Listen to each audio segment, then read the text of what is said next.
નમસ્કાર દર્શક મિત્રો, એચએમ ન્યૂઝ ગુજરાતમાં આપનું હાર્દિક સ્વાગત છે। હું છું બોની પ્રિન્સ અને હવે જોઈએ આજના મુખ્ય સમાચાર।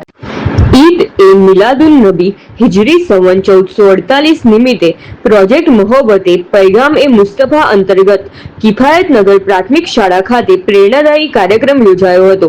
કાર્યક્રમમાં કુલ 198 બાળકોને શૈક્ષણિક ઉપયોગી ભેટોનું વિતરણ કરવામાં આવ્યું હતું।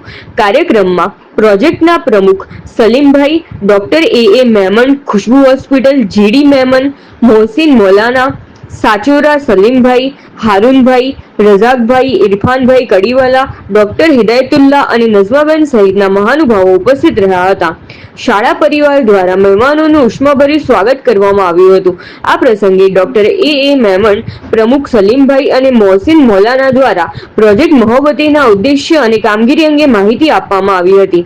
વિતરણ કાર્યક્રમમાં બાલવાટિકાના 32 બાળકો તથા ધોરણ 1 થી 3 ના 103 બાળકોને વોટર બોટલ, જ્યારે ધોરણ 4 થી 6 ના 63 બાળકોને લંચ બોક્સ આપવામાં આવ્યા હતા। આમ કુલ 198 બાળકોને શૈક્ષણિક ઉપયોગી ભેટો આપી પ્રોત્સાહિત કરવામાં આવ્યા હતા।